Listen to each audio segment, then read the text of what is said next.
anugerah dari Tuhan Yesus Kristus, kasih setia Allah Bapa, itulah kiranya menyertai kamu sekalian. Amin. Firman Tuhan di pagi hari ini tertulis di 1 Tesalonika pasal 5 ayat 11. Karena itu, nasihatilah seorang akan yang lain dan saling membangunlah kamu seperti yang memang kamu lakukan. Demikian firman Tuhan. Selamat pagi dan salam sejahtera untuk kita semua. Bapak Ibu saudara terkasih, hari Tuhan atau hari kiamat itu pasti datang. Namun tidak ada seorang pun yang tahu kapan harinya. Dan tidak ada gunanya jika ada yang berusaha untuk mencari tahu kapan waktunya. Namun dalam perkembangan sejarah kekristenan, kita melihat banyaknya ramalan-ramalan tentang hari kiamat ini. Banyak yang meramalkan bahwa hari kiamat akan terjadi di sini, tahun ini, bulan ini. Dan bahkan banyak dari ramalan itu yang mengakibatkan banyak nyawa yang melayang, bunuh diri massal, menjual harta-hartanya. Atau bahkan ketika tahun 2012, itu ramalan yang mengatakan kiamat akan terjadi. Namun kenyataannya tidak ada satupun dari ramalan itu yang benar. Namun masih ada saja yang percaya akan ramalan itu. Ternyata tidak hanya pada zaman sekarang ini. Dalam zaman Paulus pun pertanyaan itu sudah muncul. Kapankah hari kiamat terjadi? Sehingga Paulus mengatakan tidak perlu kita tahu kapan itu terjadi.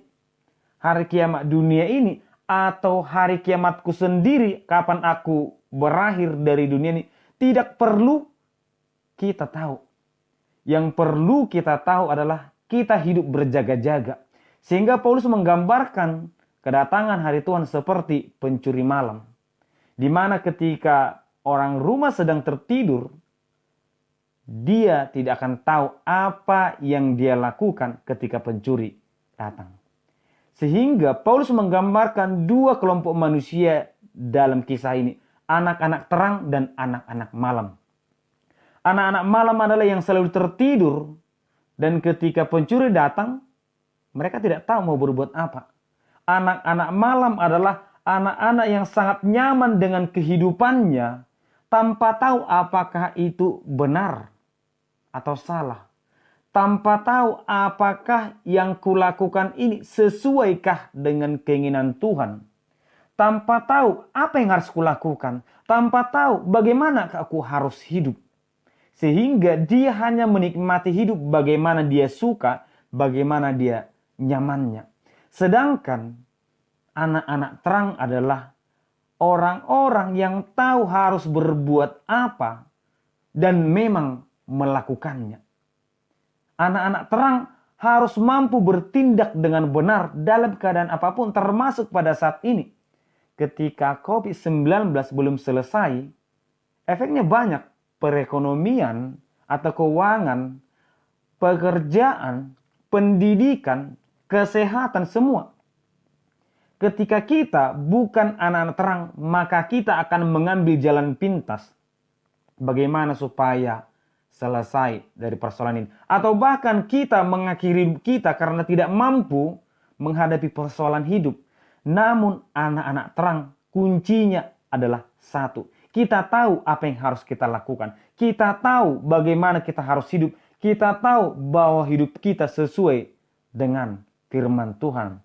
Bapak Ibu saudara terkasih, dalam keadaan seperti ini, firman Tuhan menyapa kita, anak Tuhan atau anak-anak terang, harus tahu bahwa kita hidup bukan untuk diri kita sendiri.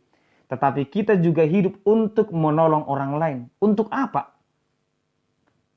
Baik saya atau orang lain, mungkin saya belum tentu anak-anak terang.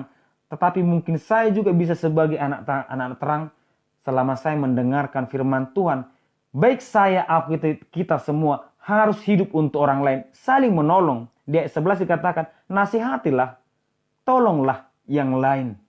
Karena apa? Ternyata tidak ada salah satu dari manusia ini pun yang diciptakan Tuhan untuk mendapat hukuman.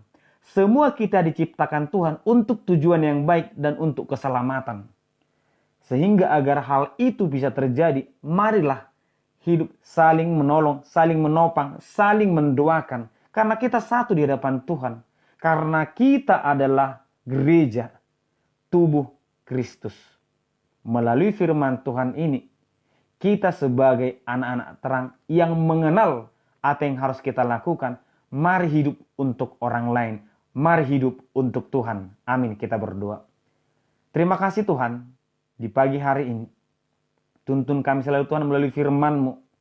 Kami yang mendengarkan firman-Mu Tuhan, biarlah kami hidup sebagai anak-anak terang. Kami tahu apa yang harus kami lakukan. Kami tahu bagaimana kami harus hidup. Tuntun kami Tuhan agar hidup kami menjadi berkat bagi orang lain. Di dalam nama anak Yesus Kristus kami berdoa. Amin.